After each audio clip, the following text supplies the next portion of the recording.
What's up? I'm making this video on the same day as my last one, hence the same shirt. People always ask me about that shit, even if I say something, so... you wear the same shirt every day, man? Like, no.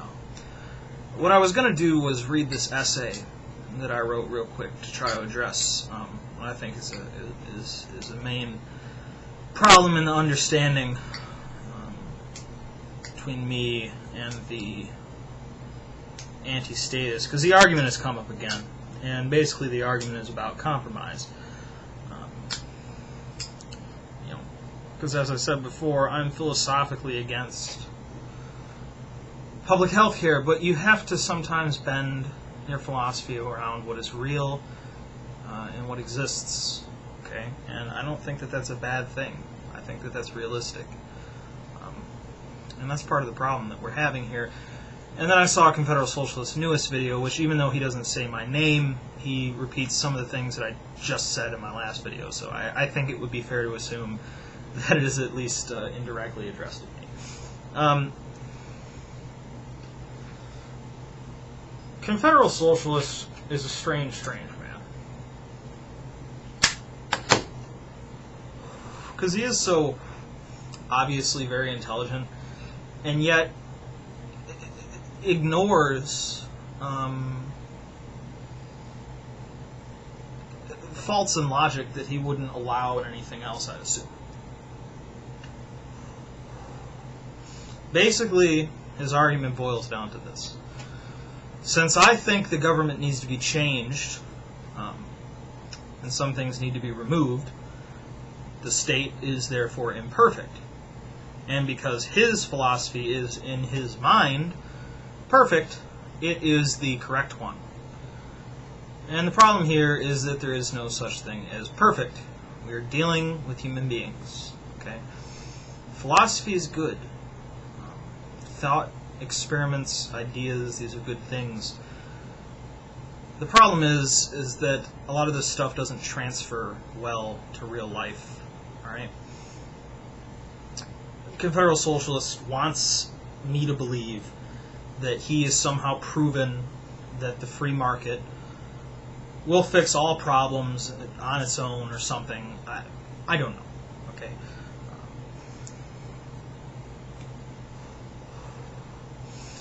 He uses a lot of big words and a lot of flashy language to try to make his point clearer, and all it does is make him go in circles.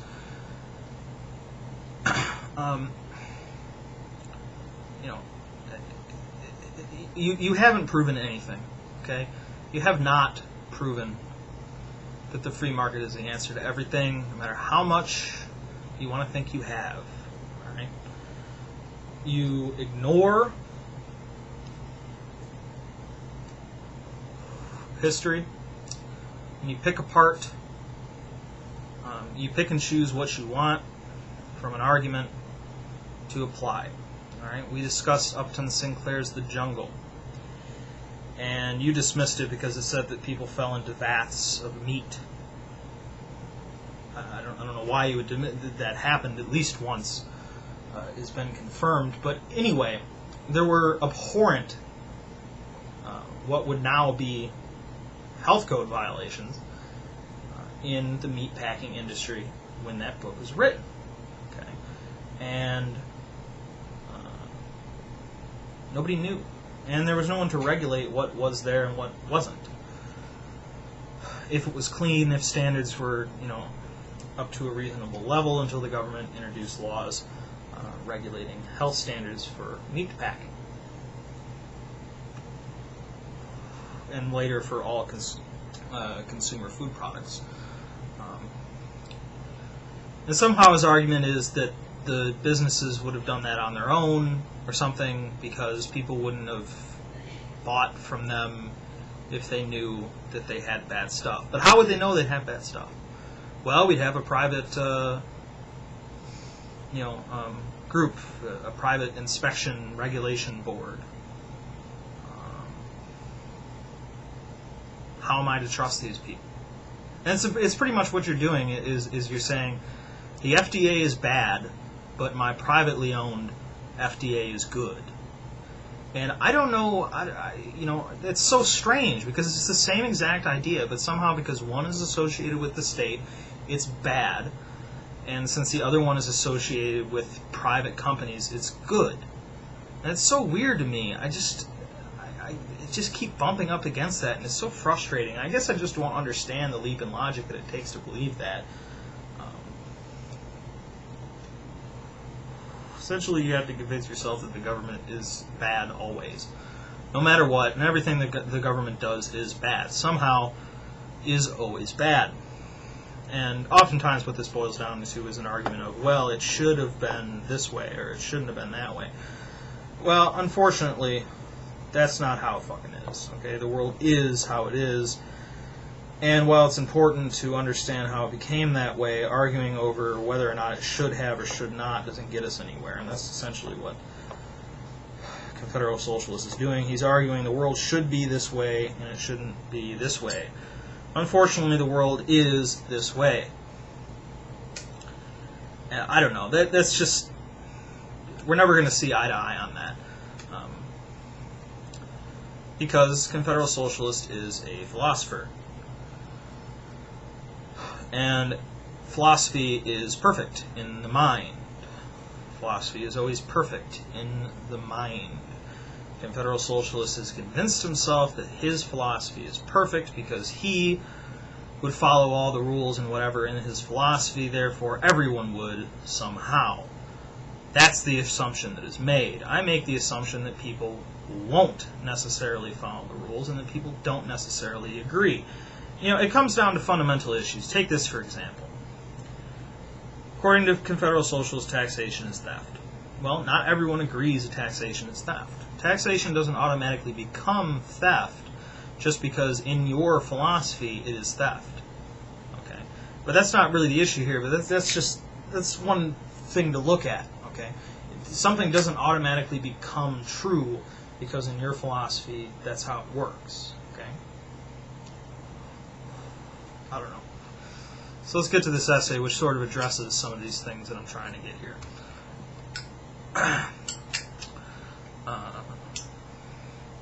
And remember, I typed this up in about 20 minutes. So, I find there to be two groups of people when it comes to ideas and solving human problems, i.e. problems relating to culture, human interaction, society, government, etc.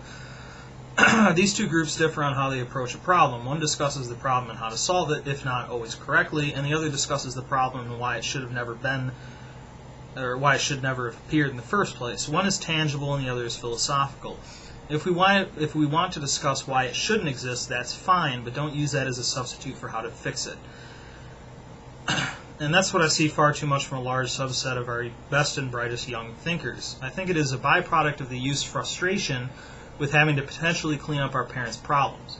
Unfortunately, when we get fixated on why it shouldn't, we lose sight of how to change it. When we spend our time debating why it shouldn't, haven't we really done nothing more than distance ourselves from our own present reality? We seem to be protecting ourselves from fixing and facing our own reality by focusing on the intangible and ignoring the real and present. Philosophy has a general failing. It ignores people. People are constantly moving and changing and wanting different things at different times. This problem is the root of many of the failed utopian philosophies we have seen rise and fall in history, especially in the last few hundred years as we have gained more and more free time to ponder the faraway and the untouchable. The young are often the most interested in the utopian, the simple, the clear-cut. Youth brings with it a crisp view of right and wrong, having for the most part not yet been tainted by the world and the realities all around us. So where is the failing? Is the failing in the world or in the utopian philosopher, residing in many young thinkers? I would argue the latter.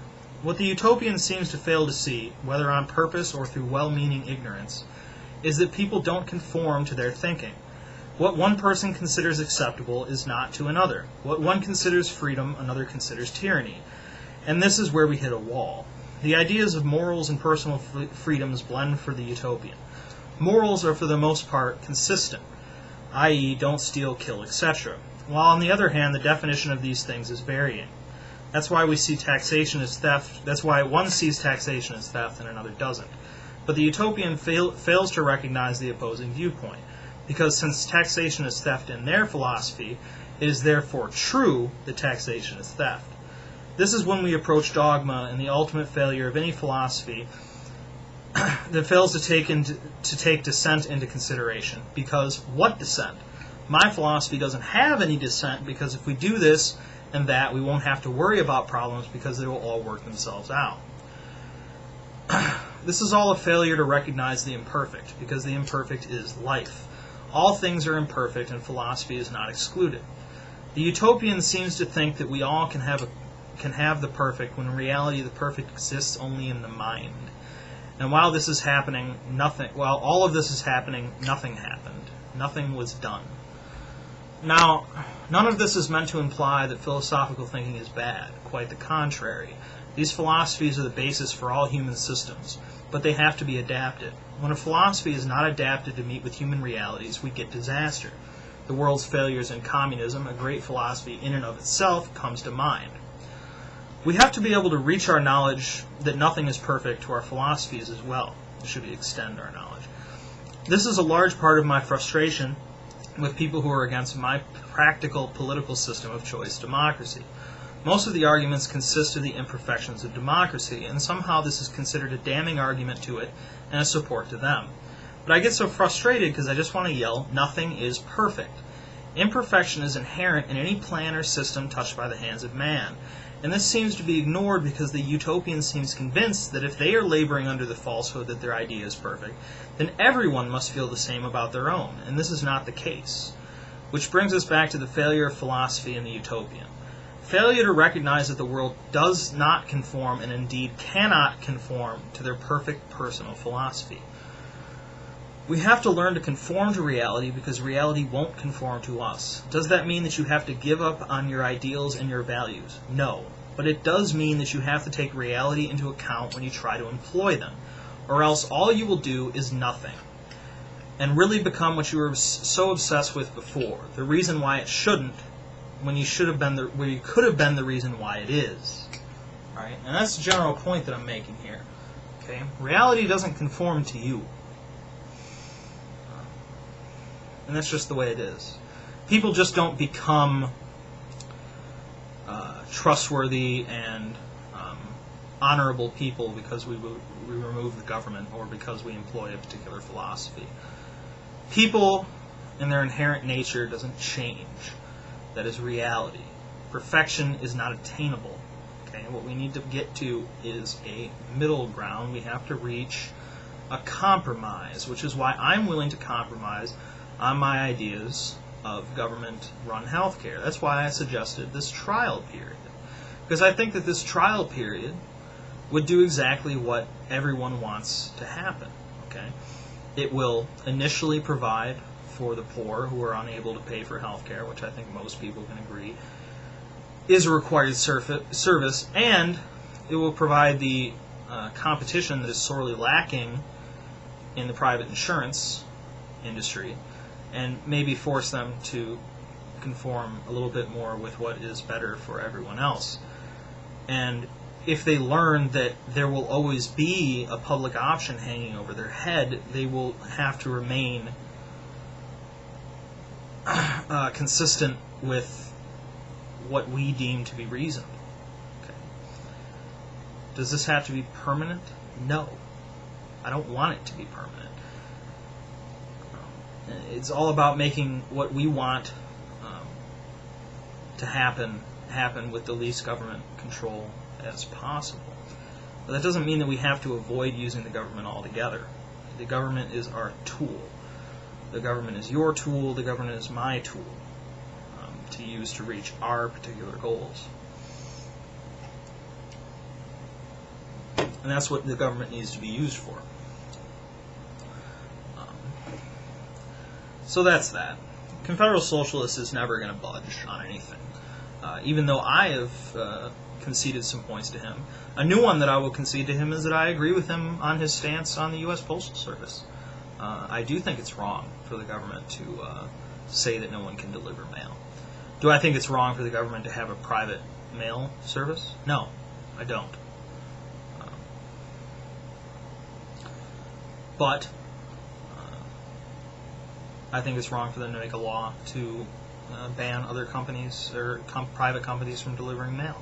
How do we change that? Well, we eliminate the government and start over from scratch. No. You can change that within the existing system. That's what's going on. We're not going to see eye to eye on this. If Confederal Socialist makes another video, he's going to say, I don't know, more of the same shit that he always says. Confederal Socialist is a philosopher. Confederal Socialist is not a realist. That's unfortunate for all of us, because he's wasting a talent. He's obviously quite intelligent. And a lot of his ideas are good, but a lot of his ideas don't transfer well to human beings, and his system isn't perfect, no matter how much he wants to convince you or I that it is perfect. My system isn't perfect either, but my system exists. My system is changeable, while his is not, because to change his system is to destroy the system. My system is malleable, and that's what I think is good about it. So that's what's going on. I hope that was interesting for you people. I'll talk to you later.